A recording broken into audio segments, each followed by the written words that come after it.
Hey, everybody, welcome to another episode of Setter Tales Podcast. Live tonight, we got a pretty special show set up for you, but we would be remiss if we didn't mention our sponsor, Kinetic Performance Dog Food. We build it for our dogs, and you'll love it for yours. And I've been feeding it for quite a while now, and I'm really impressed with everything. And also a new venture of mine, Iowa Upland Apparel Company. We'll get some links up there for some t-shirts, sweatshirts. Got a couple different designs, and probably have some setter tails. I think we'll have some setter tails gear on there too. So you just be able to go online and pick what color and style you want. You'll be able to wear some swag like we got. Spread the word. Spread the word. So thanks for joining us in this live, and we're excited. I'm excited for this one. Wade, are you? Yeah, I am. We you recently were on a trip, and obviously I haven't gone anywhere this year, but in the past we've traveled quite a bit with our dogs out of state, and tonight we're going to be talking about some things maybe we all take a little bit for granted, and you just recently were on a trip, and so yeah, I think it's going to be an interesting guest who has it's I guess it's scary in a way, but it had a good ending. It Yeah, had a good good ending, ending. but Yep. it's something that we all need to think about a little more when we're getting ready to go on the road. Yeah, this particular story you guys are going to hear about um, was really weighing on my mind. I just went to Kansas for 5 days, and I was humbled by the quail. The dogs did phenomenal on their first quail trip ever, and I think I did okay. I fought the roads. I think I drove down in bad weather through the snowstorm that we just got in Iowa. Then it rained, and Thursday it was a beautiful bluebird sunny day, and the first spot I hit, a puppy pointed a cubby of quail. I didn't even get to shoot because I wasn't even ready when like, are they coming out of there? It's shaking the brush, and then by the time, I guess I should have so, been there. so yeah, I needed a backup shooter. So thumbs up on that. And then I got turned down the road. I had a buddy Chad. I know he's watching tonight, and he was gotta watch them roads down there. Gotta watch them, and it's like, yeah, I'll be okay. Well, I was humbled. I hit mud, and I put a lot of miles on my truck looking for places to go. There's plenty of walk-in area down there, but it was just here and there and everywhere, just trying to find a spot. But we probably out of the three full heavy days I hunted, I don't know. I want to say a 70, 80 quail. I only killed two, but they were the only good shots I had on quail, and the rest I was in the brush and trying to shoot, and I even tried shooting from one knee, and but You we know, produced a lot, and yeah. that was the focus of And we my trip. appreciate your So honesty because since you were the only one there, you could have said you got 15 or 20 or 30. We would have known the difference. But well, I even had Chad on the phone on one. It's like, man, I am struggling. What is the trick to get a shot on these things? And they finally pointed one at the end of the day of the last day I was there in an opening in this big long brush line. I thought, now if I miss this one, it's my own fault. And he goes, well, I had him on speakerphone. I said, I'm putting you in my pocket, and he heard the jubilation of I got him, and so I was pumped, and I ate them the other night, and they're probably the most delicious upland bird I've ever had. But very I'm a good. pretty good cook too. Um, so I guess we bring our guest in, and a lot of you saw Yes. this on Facebook, actually everywhere. It was a pretty compelling story. I mean, it got shared thousands and thousands of times. I think it even got shared on one of our friends from Ireland's site. They even shared it, and it Yeah. kind of, and I was pulling for Matthew Puckett here, all the way from Texas. I was Yeah. pulling for him every second, checking the updates, and I guess the best way of getting to the story, we'll just let Matthew tell it, and since we're live, we'll be having you can post questions for him, Yeah. let him Sure, you get do through the that. story, and I guess we're all going to learn a lesson and maybe have better ideas of when we are traveling with our dogs. Because and but Matthew, we thank you for coming on the show and taking the time. I know you've been busy hunting all over, and enjoying that part of life. And like Wade said, we take some of this stuff for granted. So we'll just kind of let you go with the story.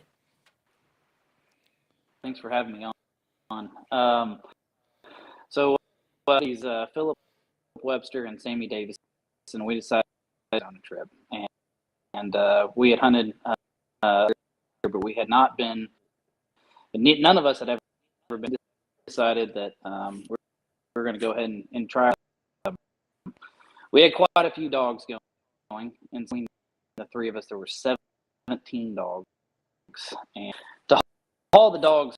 First off, we were going to need the 6-hole dog box on it, and the side by side that we're actually. I'll tell you what, folks, we're having a little bit of audio quality issues. I think I'm going to have Matthew just call us in here on the phone. So buy me some time, gentlemen, while I get him reconnected. Okay. We can do that. Yeah.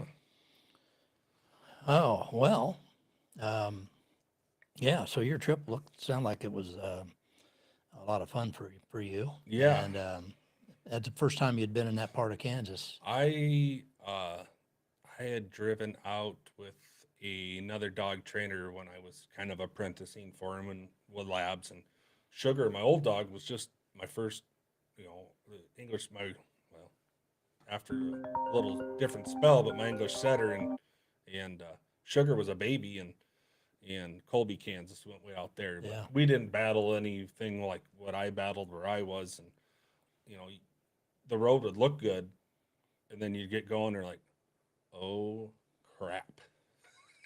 And I went up a hill, and I was like, I got to slow down. And Iowa, you don't come to many hills. Sorry to interrupt again. Yep, Matthew, I think we've got you connected. Are you on the line, sir?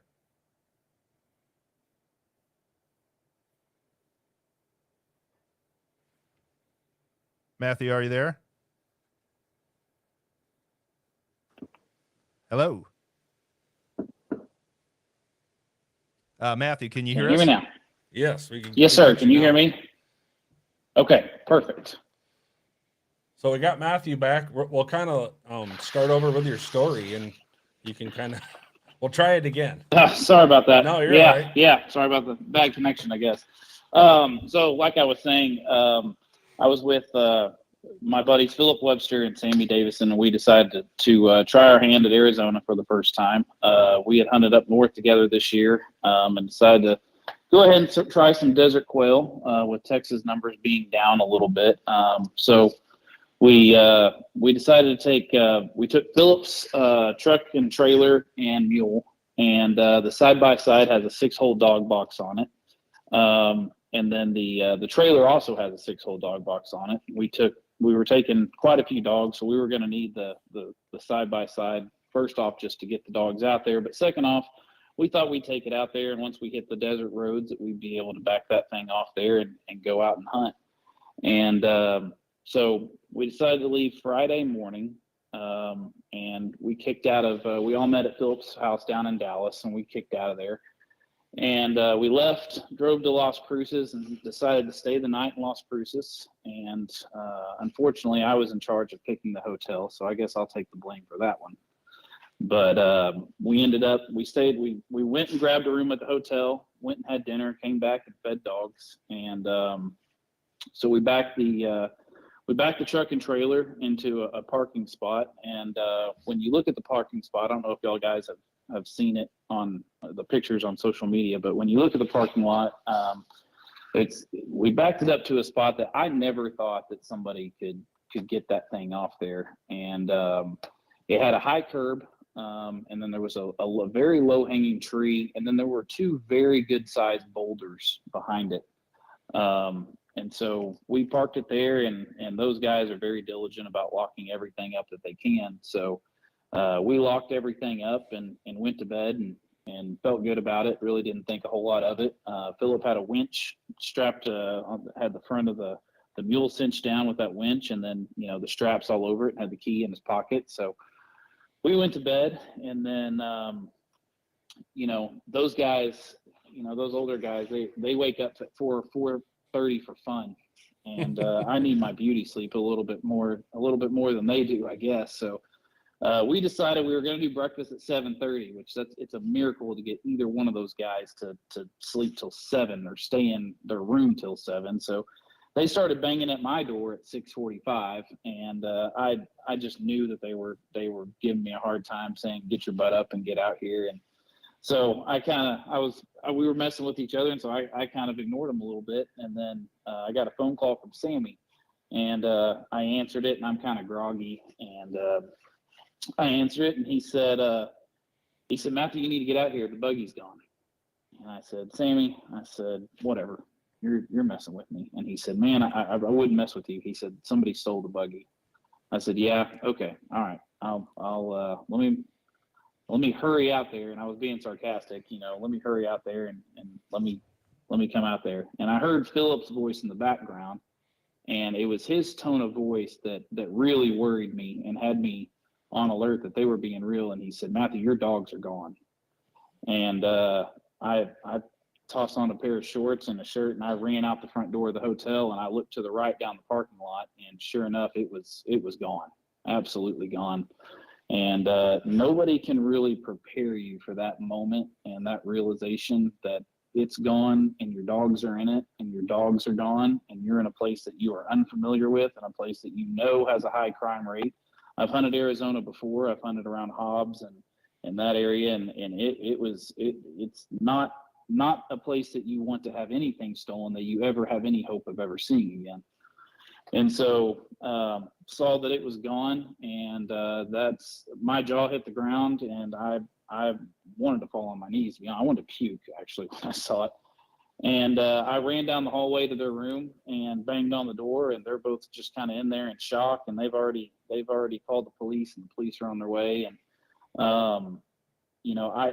I didn't even realize, I had forgotten. They had told me a while ago, but I had forgotten that Philip had a GPS on it. And Sammy said, "Well, Philip's trying to track it on the GPS," and Philip's watching on his phone. And he said, it pinged a little over 3 miles north of here. And I said, "We're not waiting on the cops." I said, "Let's drop that trailer and let's go." So we hustled out there. Poor Sammy, he stayed with the trailer, and he was so sick to his stomach. He didn't have any dogs on the side by side, but he felt like he did. Us three hunt together enough to where we're all very invested in each other's dogs. And he stayed there on the trailer, and Philip and I dropped the trailer, and we hopped in his truck, and we drove out to the field. And the police met us out there, and it was pinging. The first pinged in the middle of the field. And so we thought they've either dumped this thing and stripped it in the middle of the field, or they have found the GPS and they've tossed it out. So we started searching the field, because it was just an empty sand field. They had plowed it and had something there, but it was just sand. There was no cover. There was nothing. And so we walked all over that thing looking for his GPS tracker to see if they had thrown it out. And the police met us over there. We found some tracks out in the field. We're still not sure if it was his side by side or if it was somebody on a four-wheeler or something. But they had done donuts all over this field. And so you're just walking around looking at these tracks, and you're sick to your stomach. And Philip had told me, several times, I just kept walking the tracks, because there's really nowhere else that we knew where to go. And I just kept looking for hopefully some clue, talking to a couple buddies, and they're like, "Man, you need to look for dog tracks out there, see if they dump the dogs in the field." And of course, you're seeing a track every now and then. You're thinking, is this your dog? Is this a coyote? Is this somebody else's dog? So the police kind of took their report, and there was really, according to them, there's really nothing else that they could do at that moment. We gave them the VIN number, all the information. Philip and I got back in the truck, and when I tell you, we searched every single house and shop and road, and we drove all over that entire area for quite a long while. We're looking in backyards, we're looking in shops. We went all over the place. And at this point, I had made a Facebook post and said, "Please share," kind of gave a quick rundown of what had happened. And we quickly realized the power of social media and the power of the bird dog community, and how quickly and how fast they were able to share everything. We had several friends posting in all the Las Cruces community pages, the Facebook watches, the buy and sell. I mean, it was all over Las Cruces. It was all over the bird dog world, and word was getting out pretty quick. I think on my personal post, I think it was somewhere around 6,000 shares, and overall, I think it showed a little over 10,000. So it was getting out there pretty fast and pretty strong. We continued to look throughout the day. I had some people message me that lived in Las Cruces that said, when they steal a vehicle, they typically take it south. When they steal an ATV, they typically take it north. There had been 4 other vehicles stolen that same night out of various places in town there. And so we were getting tips of, hey, you need to check this area, you need to check this neighborhood, and Philip and I spent pretty much the large portion of the day driving all over town, all over various places, looking everywhere. Sammy sat there on the trailer. The hotel owner showed up, and Sammy was talking to him, and this poor guy is in tears, and he's just so upset about what had happened. And he had some of his hotel employees park their cars and trucks on the side of the trailer, so nobody could even hook up to it if they had wanted to. But that didn't stop Sammy from sitting on it for the rest of the day, pretty much. We grabbed a quick lunch at McDonald's, pretty much dropped off some food with Sammy, and you feel helpless driving around looking for something that you can't find. And you're in a new environment, new place, and Las Cruces is not the most wonderful town overall you've ever been in. So we're looking in all the worst places of town for this thing. So you're getting a little bit more discouraged. And the police, they asked for the VIN number, and they're saying, well, if the VIN number pops up somewhere, we may be able to find it. So Philip and I ended up stopping at a gas station, and there was a Border Patrol agent there. And so we kind of caught him in the parking lot, and I got to talking to him a little bit and told him our story. And I said, hey man, I said, just be real with me. Cause you look on social media, and we're so close to the border down there. Everybody's saying it's in Mexico. It's probably gone. That was one of our worst years. It's in Mexico. You're probably not going to see it again, were several of the comments. And of course that is for sure running through our head. So I stopped and talked to the Border Patrol agent, and I said, hey man, I said, just be real with me. I gave him the rundown. I said, what are the odds this thing is south of the border and we're never going to see it again? And he said, man, I got to tell you, he said, when they steal things like, and I had shown him a picture of it, and he said, man, I got to tell you, when they steal things like this and they put it on a truck and trailer, he said they pull that thing to the border. He said, we're going to look at that thing, and we're going to flag it, and we're going to pull them over, and we're going to double check everything. He said, so he said, being honest with you, man, I think it's probably still local. He said, I think it's probably still here in New Mexico. So that gave us a little bit of hope. We kept driving around searching, and I mean, we burned up a whole tank of diesel looking for this thing everywhere. And the whole time we're checking for a ping, and the way that Philip, who has already had one side-by-side and dog trailer stolen out of a storage unit in Dallas, he went out and bought this GPS, and it's an Alert GPS is the company, and Alert, the E is spelled with the number 3. And he went out and got one that had a 5-year battery, and it was independent of the battery on the side-by-side. Because a lot of times when folks have things stolen, the first thing that these guys look for is a GPS that is hooked to the battery because it's battery operated. He went out and found one that was independent of the battery, and he was able to stick it way up underneath the engine there. And he felt fairly confident. He said, I did a good job of sticking it up there, and it's up there, but if they really, really start tearing this thing apart, they're going to find it.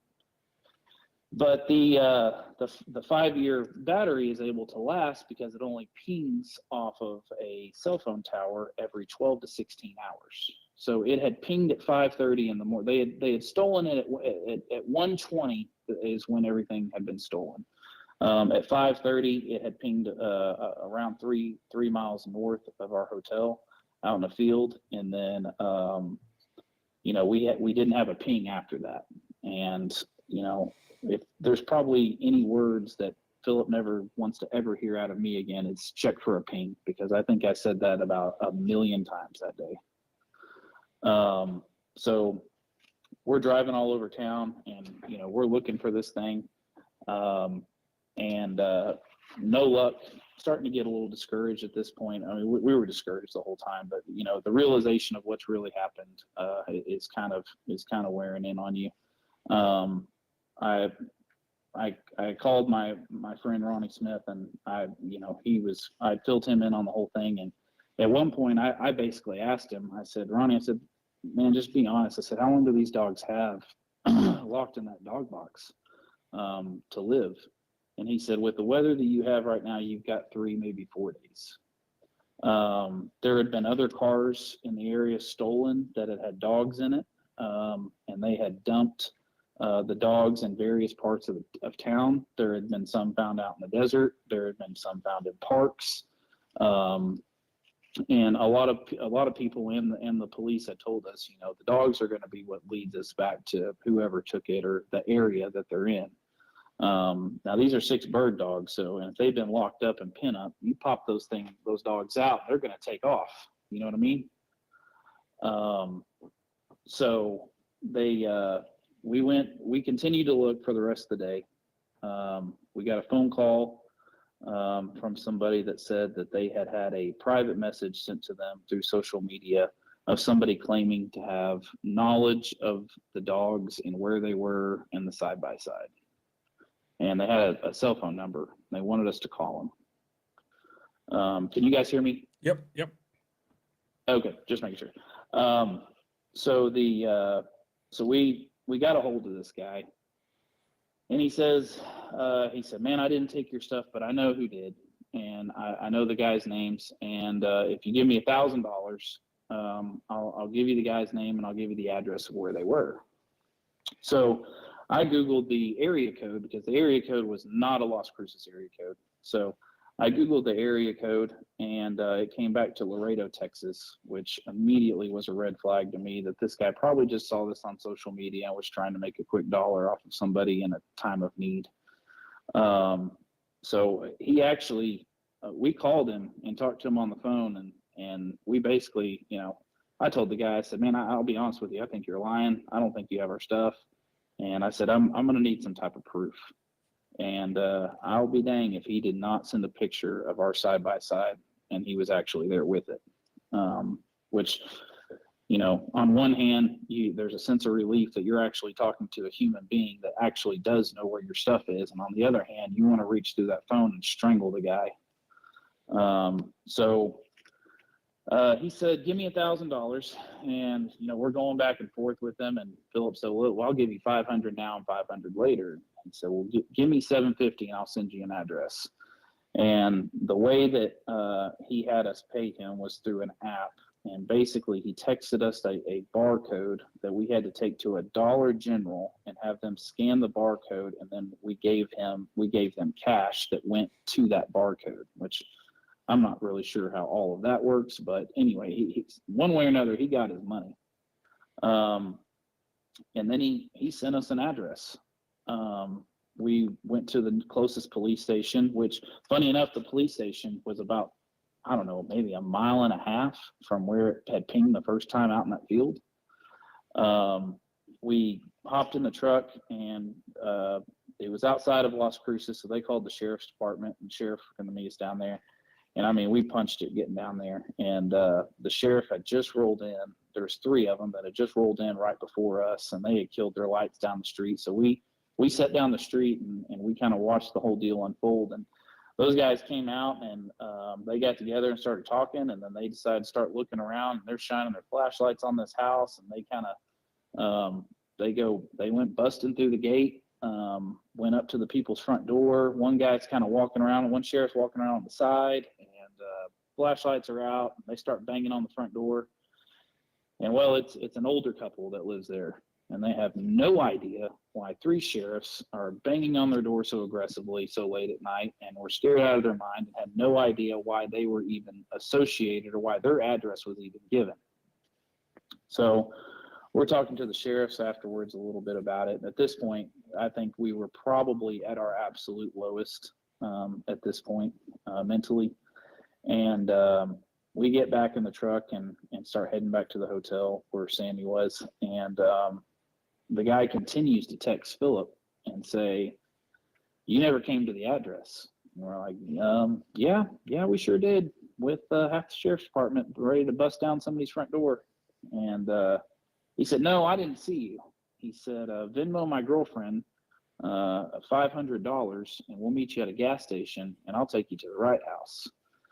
And at this point, I think we had a few choice words for that kind gentleman, and we were not going to pay him any more money or play any more games with him at this point. And went back to the hotel, and I decided to walk across the road. There was a family-owned Italian restaurant across the road, so I walked over there and met with the wife there that ran it, and I asked, I said, "Hey, would you happen to have any cameras that point to that hotel across the road?" And I explained to her what happened, and she said, no. She said, "We've had to move all of our cameras around back." She said, "We've been broken into 7 times in the last month." She said, "We don't even leave cash in here." She said, "They break in, they steal our heaters and our liquor." And I said, "Okay, well, I just thought I'd try." And I went to order food, and she was kind enough, and she handed me the food, and she said, "You have had a horrible day." And she said, if we can be a bright spot in your day," she said, "just take these 3 meals for free." So I walked across the road, and, was really grateful for that. Walked across the road, and Sammy and Philip and I are just all kind of sitting there in silence and stunned and exhausted emotionally and mentally. And we sat there in the hotel lobby, and I'm eating my spaghetti. And Philip picks his head up and he says, "Boys, we just got a new ping." And, immediately our hopes jumped right back up, and we were excited. And at this point, I think it was around 9:30 or 9:45 Mountain Time.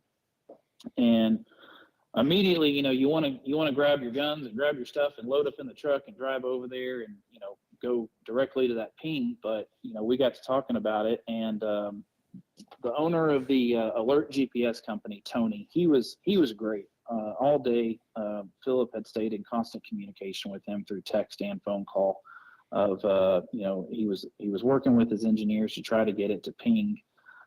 Then Philip set it to recovery mode, so that the next time it did ping, it would ping every 60 seconds off of a cell tower after that. So we knew if we could just get one more ping, that we would have some chance and some hope of really live tracking them. The whole time us not getting a ping, we're wondering, first off, is it going to ping, or have they found it and destroyed it? There's a million different things that run through your mind. So we talked about it and decided it had pinged right in the middle of a I guess they call it an arroyo. It's a small part of a desert that was kind of surrounded by houses, and it was in town actually. And we had talked about maybe just getting in the truck and going over there right then, but we wouldn't be able to see anything. We couldn't see in anybody's backyards, and the ping in various areas, the ping could be up to a quarter or a half mile off. And so we couldn't be certain that it was dead on. And, if it was, it was surrounded by houses and trailer houses. And so we didn't want to risk going out there and, not being able to see anything, and then having the police in the vicinity, and, if they had their lights or flashlights out or something, possibly tipping the guy off. And then them being kind of spooked and really moving it and getting away. So we had the longest attempt of night of sleep in our lives, as we all just, I think I went to bed at 1. I woke up every 15 minutes, if that, just wanted to throw up the whole time, knowing that we had the general vicinities of where we were hoping that the dogs were still in the side by side at this point. So went to bed and had talked to a close friend of ours, Gary, and he said, man, he said, I used to do some work, and he said, I'm telling you, these guys are going to, if you go out there at first light, they're going to be hungover or asleep. And he said, it's a Sunday. He said, your best chance is in the morning. And emotions are running high at that point. We wanted to go right then, but we all talked about it and decided that it would be best to wait in the morning. So we called the sheriff's office and told them that we had a new ping, told them to meet us at a church at 7:00. We drove out there, waited. 7:00 came and went, and they hadn't been able to arrive yet.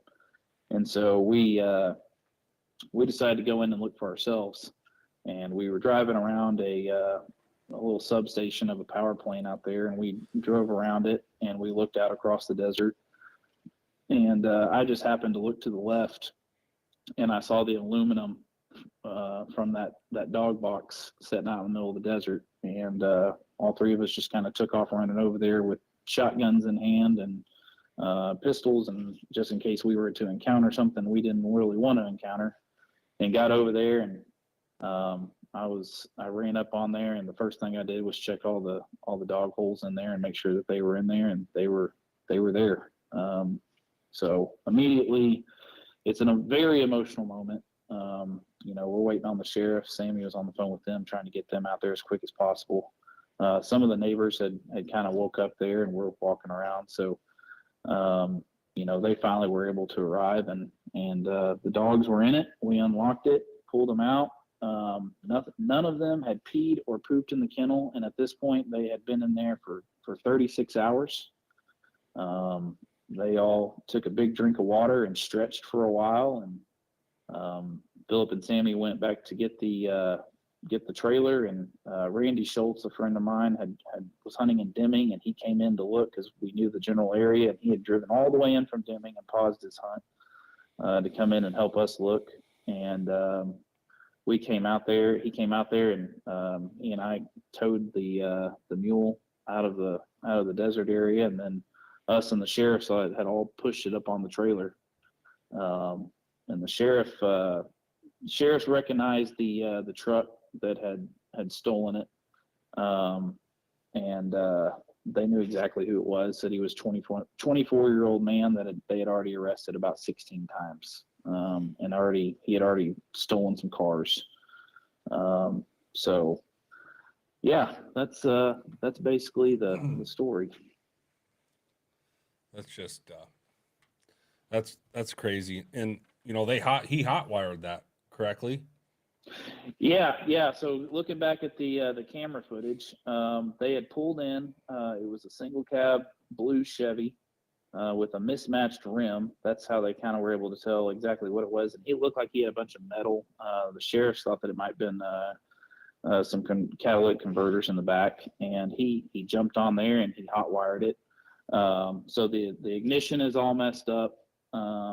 He cut all of the speakers, and the wire and the exterior lights were all stolen off of it.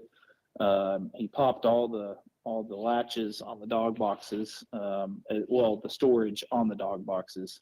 I had a shotgun that I had left in there. It was a little 410 side by side that I really liked, so it's gone. And he had taken some stuff out of there. But yeah, he got on there, broke the ignition open, and it took him over an hour, but he was able to hot wire it and get it off. And the boulders that he ran over, I tell you, I walked out there and I walked all around them, and I looked at them. I mean, I'm 6'2", and they came up higher than my knees, and they were about 2 or 3 feet in diameter. And he went right over the top of them. And I was talking to a buddy of mine. I said, man, I have no idea how this guy was able to steal this thing. I said, he popped the winch. He drove over a taller curb than just a typical curb, blew through a low-hanging tree, and then over the boulders and out into the road. And he said, it's pretty easy when you don't care about what you're driving. He said, what's the worst thing that happens to him? He breaks it or gets it high center and just hops off and runs. And I thought, yeah, that makes sense. So, yeah, he hot wired the ignition. Yeah, I got a mule at home, and that thing, I hit a bump wrong, and I get stuck, and I watched the video, and you can look at all over Facebook and social media. You can see Will was unable to get the video to play on here, but yeah, he just jumped it right off the back of the trailer, and you see, you know, it almost looked like it made it easy, like it was easy for him. He just hammered it and kaboom, kaboom, and Yeah. then he was gone. It's just, Yeah, he punched it, and and then he kind of slow rolls. If you watch the video, it's on my Facebook. If you watch the video, he just kind of slow rolls down the road a little bit. I figured he'd have that thing in hightailing it.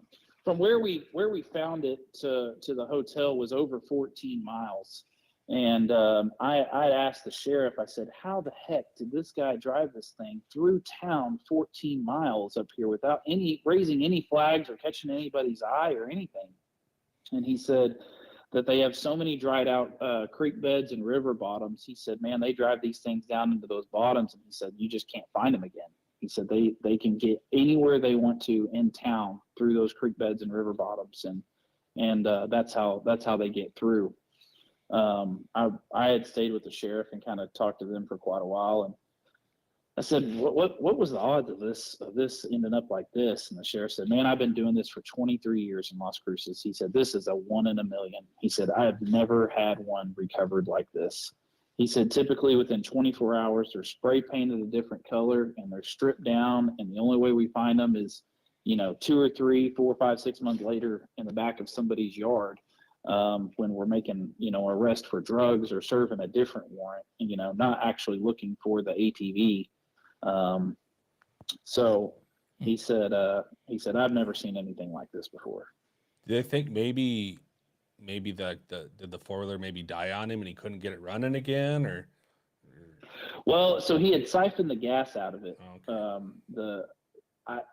According to the sheriff, because we asked the sheriff, do they dump them like this? And he said no. And the wheels and rims were still on it. And Philip had taken that thing to a place called Ranch Armor down in South Texas, and they had done an amazing job at the accessories on it. And I was stunned that thing wasn't sitting on blocks. And the sheriff told us, he said, we've heard about this thing through different people at our office. He said, this has enough buzz to where, he said, I think social media put some pressure on these guys. He said, I think that they knew, obviously he had messaged us, so he had seen it somewhere.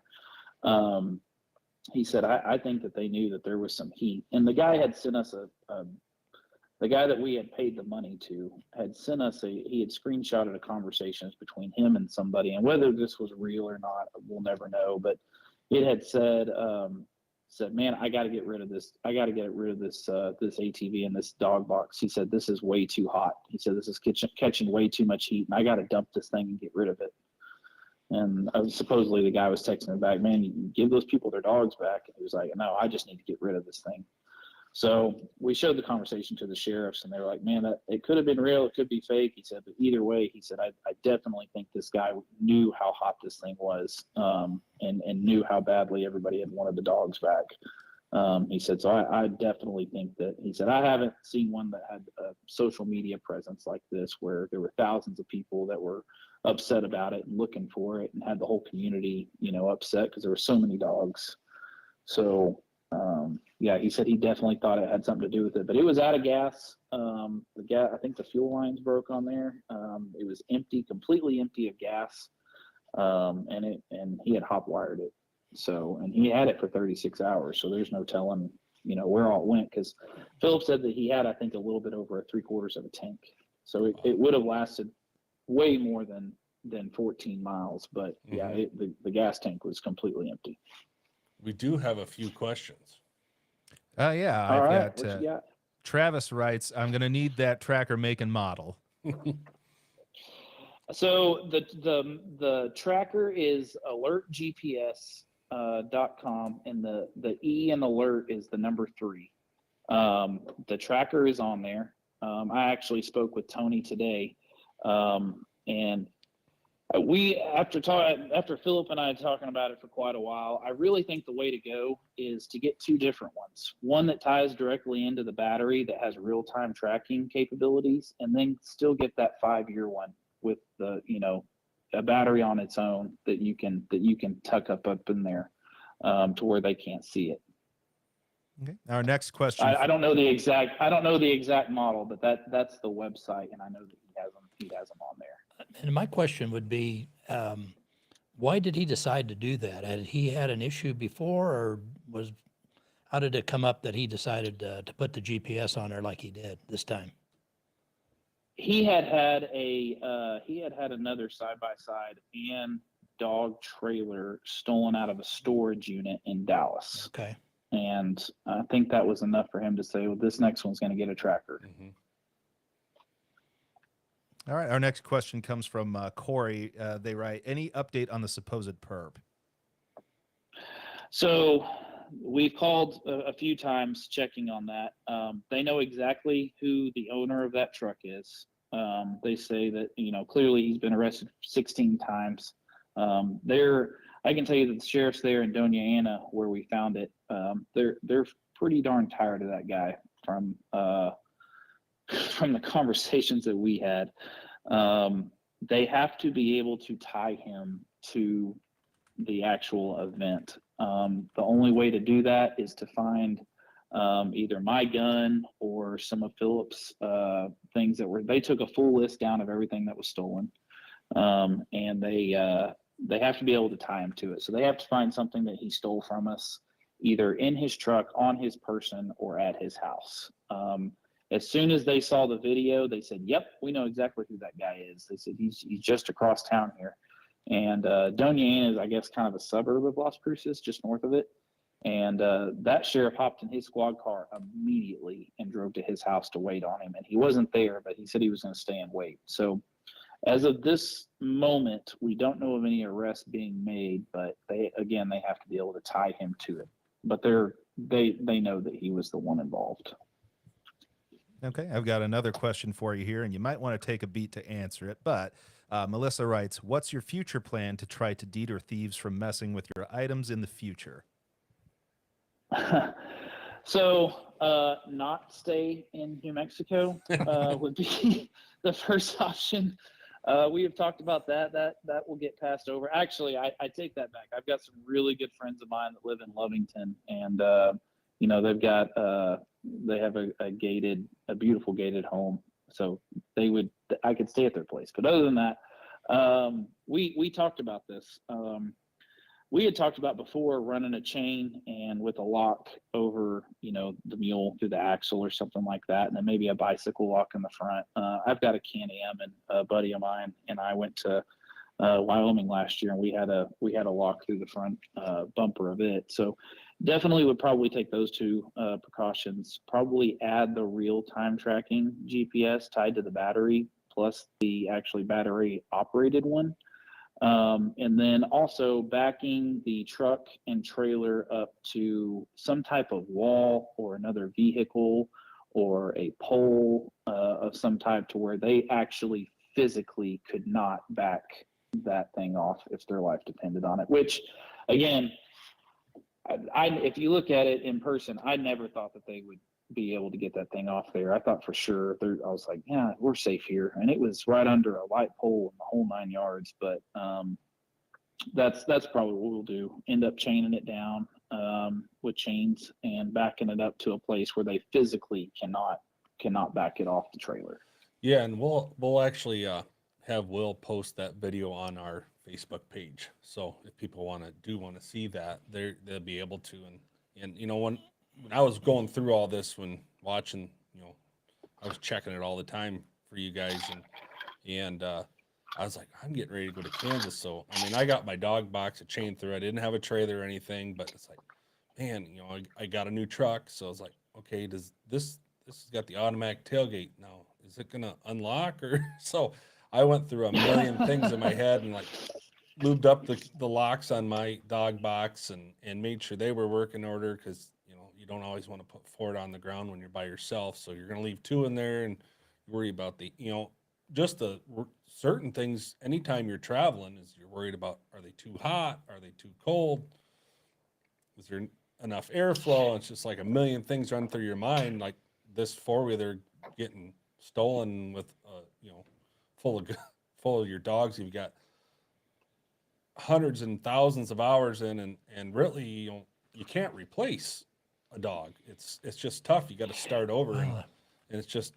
Yeah, I had had 3 of mine in there. I had my favorite dog, my Brittany Tonto, is in there. I had an older pointer named Cutter who just goes out and does his job every time you put him on the ground. And then I had another dog named Banjo, who's probably my second nicest dog that I have.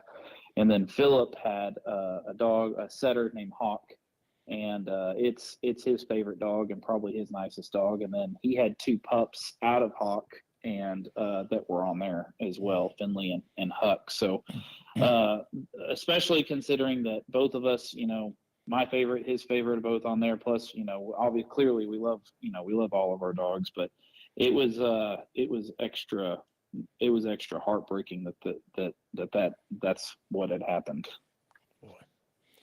Well, I think we have another question that's come in. So, yes, Jody writes, when are you coming back to SD, the safe place, Fort Pierre Motel? Oh man, that is Miss Jody. She runs the Fort Pierre Motel there in Fort Pierre, and I have stayed at her hotel for golly 10 or 11 years, and sometimes multiple times in 1 year for sharp-tailed and chickens. And she is the best. I actually had a dog. It was Tonto.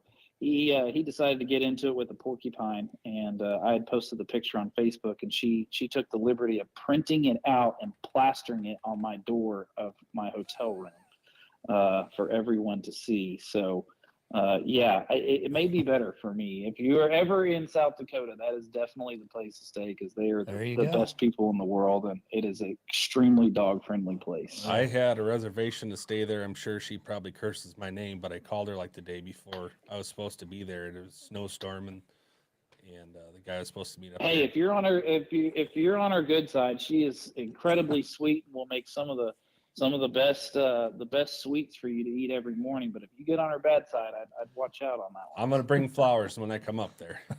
Yes, flowers, and I believe she told me one time she liked white wine. So I will I will put that. I'm gonna write that down.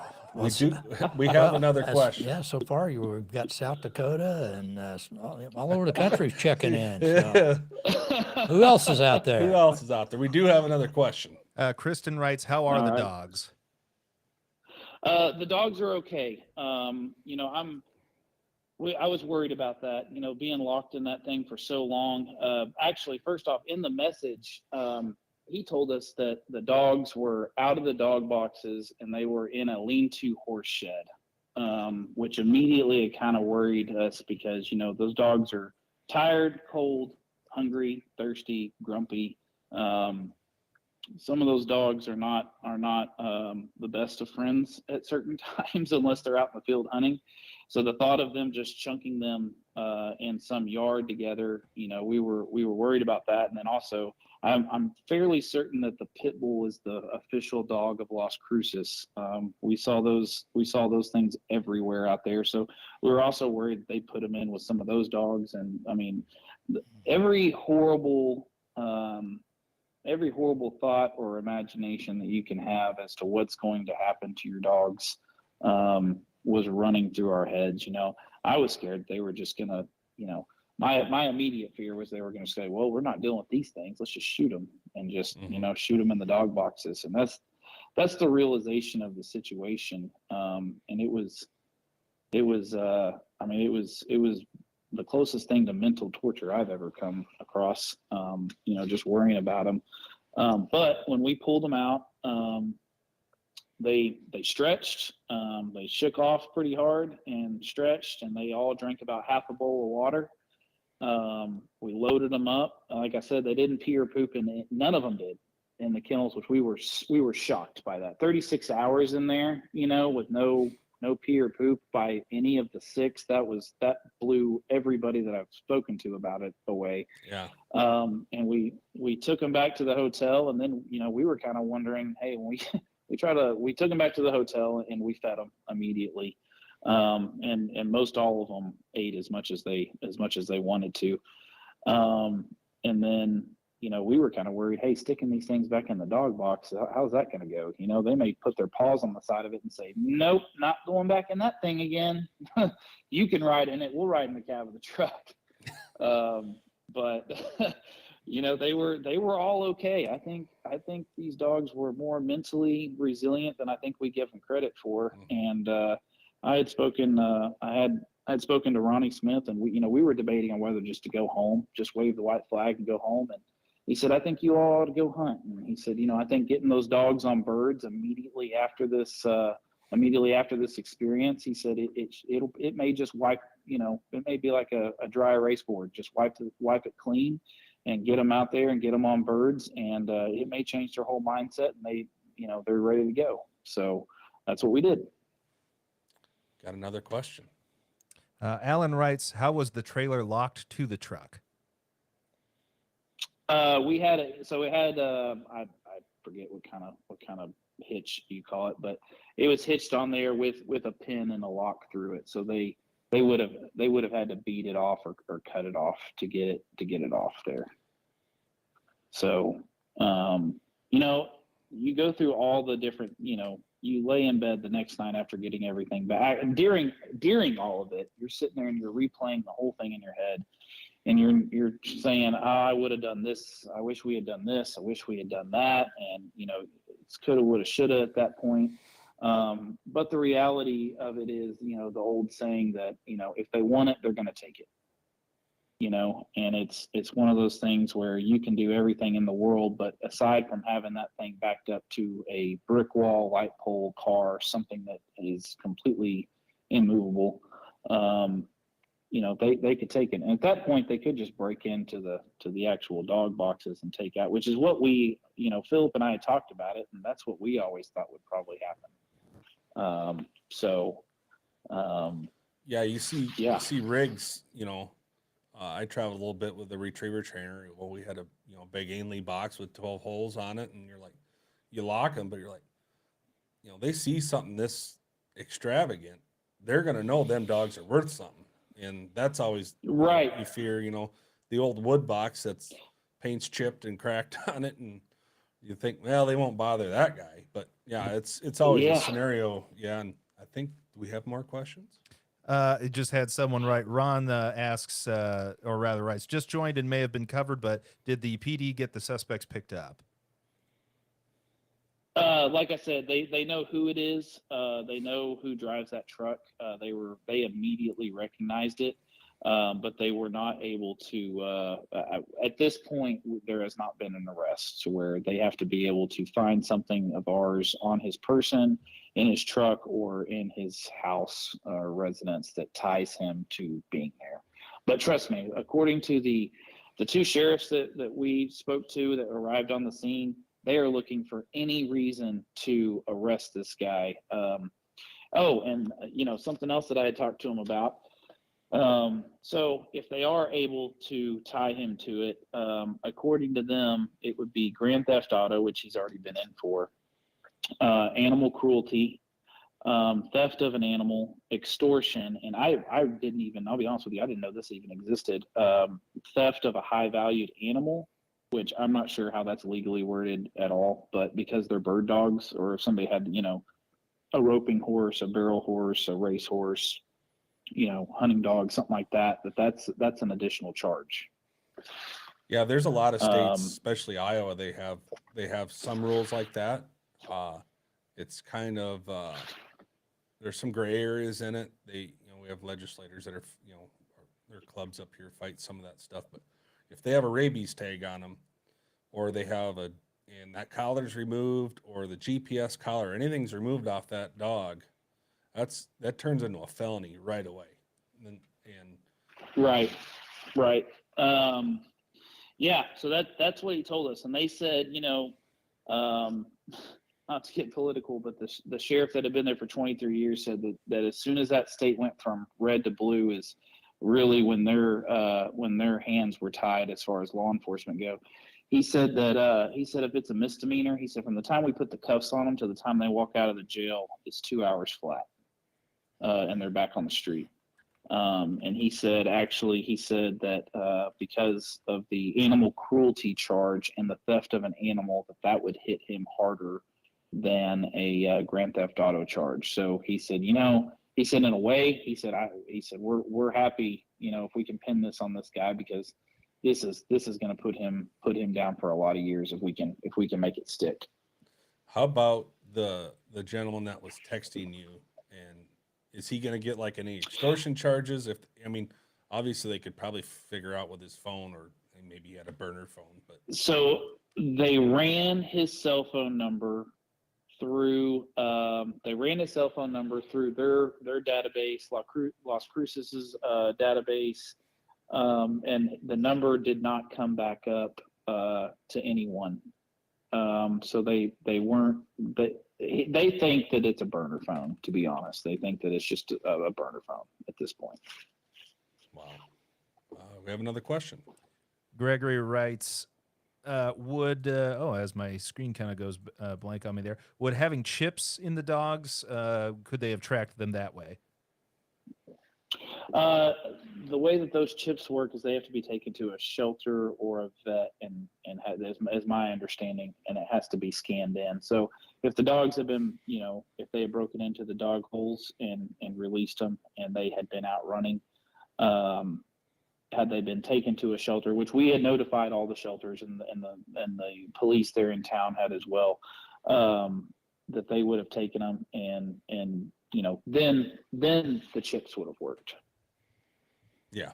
And we had a discussion about this the other night, and it was brought up about an air tag, and I don't know that much about them other than I think it's being used quite extensively in tracking luggage and all kinds of property through airports and other places. But I just wonder what the application would be, and if anybody out there has used that for this application where you might secrete one of those air tags inside your dog box or inside your dog trailer at some point.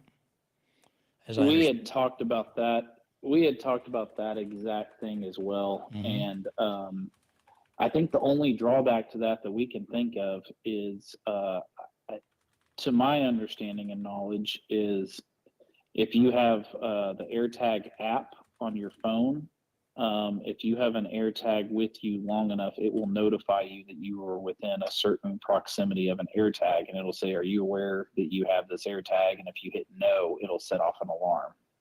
That's my understanding. I don't have one, but that's what I've been told. Yeah, I kind of looked at them too, and yeah, it's kind of crazy that we have to worry about that in this type of world, And Well, that's really the great thing, why we wanted you on, Matthew, was because this is something that a lot of us, we really don't think that much about. I mean, we do, but I have a 12-foot trailer that we pull, and it's all placarded up. And so obviously, people might think that the dogs in there are a lot more exclusive than they probably are, and that there might be some other equipment in there that's pretty nice. And so that's something you always think about when you're pulling in parking at a hotel, for instance. But you try, like you said, you try to get it close to the room perhaps, or back it into a position where there's lights on it at night. And so, so from now on, I'm going to have a little different concern about that than I probably have in the past. And I think a lot of us out there that are hunters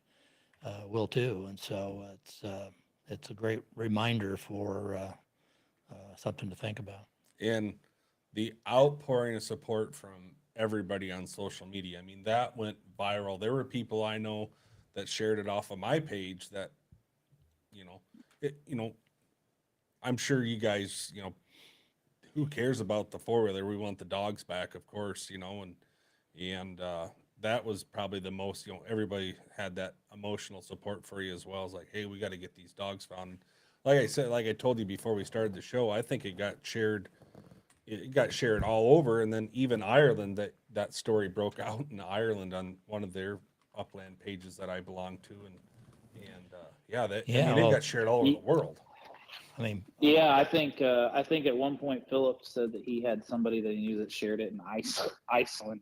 So it definitely, the reach was crazy, insane. That's the amazing part of people. That's the amazing part about how the people responded and were willing to leave their hunts to come, and if they were in the close area, to help you guys and put the word out everywhere. And that just is a testament to the upland community, I think, that hunters, all of us, if we thought somebody's dog was in peril, we would do whatever we could to try to find those dogs. And it sounds like that they just left them, abandoned them. And if you hadn't have found it, I hate to think Yeah. what would have happened if you hadn't have found those dogs when you did. But great. Yeah, the sheriff had told us that he didn't think that they had any desire to have the dogs. Obviously, he said that probably just complicated the situation for them. We've also wondered, how long would it have been, would the dogs have just died in those boxes in the middle of that little desert there, or there were some people riding their bikes, and there was an elderly gentleman walking his dogs, who I've scared him to death, and I apologize for that if you happen to listen to this.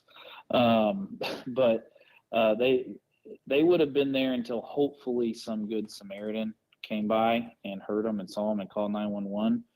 Or I don't know. I don't know if his plan was to come back in the evenings and take off a little bit at a time. I don't know if he dumped it and just said, "Hey, I want nothing to do with all this," and just left it. Or we don't really know what his motives were. If he was, planning on coming back and continue to strip it, or had just dumped it there for good. Yeah, or his buddy's probably like, "Hey, they're done paying up. They figured out our game, and they're not giving me any more money. Get the hell out of there, because you're gonna get caught." Which we really figured, and we talked to some people about it. The $750 he wanted. Philip and I split it. Which, Philip, you need to still send me that request on Venmo, because I don't think I've actually paid you for that. But the 750 was worth it. If it actually led to something, right? You pay the 750. We've had a lot of people that are like, "That was dumb. I can't believe you gave that guy. That guy just took your money." Well, I totally agree. It doesn't seem like the smartest thing to do, but at the time, you're looking for any and every hope that you can get. And at the end of the day, if it actually works out, what's $750 compared to 6 bird dogs that you've invested far more than that in, and have that much love and respect for those dogs, and then as well as the side by side, $750 is a drop in the bucket compared to all that. So it's like everything else, we man. did pay it. And, yeah. No, I said it's like everything else. You're going to do what you have to do for family, because these dogs are our family. Yeah. And so, $750 or whatever, if there was some chance that would lead to getting them back, we're going to do that. And so, thankfully, your story had a happy ending. But everyone out there, take it for what it's worth. Just something to think about when you're out on the road and traveling with your companion canines, to take heed of that, and just be a little more cautious. But also know that when you need it, put the word out, and the upland community will come to help you if they can. And so, Matt, thanks a lot. We really appreciate you taking the time to come on the podcast tonight and tell your story. Yeah, hey, no problem, guys. Absolutely. Thank you for having me on, and I certainly appreciate it. Yeah, and we appreciate everybody that joined us tonight. I know we had a lot more viewers than we had questions, and you explained it so well, so that kind of saved you from having to answer 1,000 questions. But we appreciate all the follows we've received off this, and like Wade said, we just wanted to bring this to light, and we didn't want this story to get faded down, everybody's storyline, and forget about it, because it happened, and it can happen to anybody, and you guys are just the victims, I guess, that made all of us and think, okay, we got to do a little better job. So again, we appreciate it. We thank everybody for subscribing. You can check us out on Facebook, YouTube, everywhere, and subscribe on Spotify too. And thank everybody for the views, and get on there, be a subscriber. It really helps us out, keeps it going. We've got some other guests that are going to be coming on in the next few weeks that I think are going to be very, very interesting, and have a lot of good things to promote us. And so, like I said, we'll see you later. Take somebody hunting. Yep, keep their nose in the wind.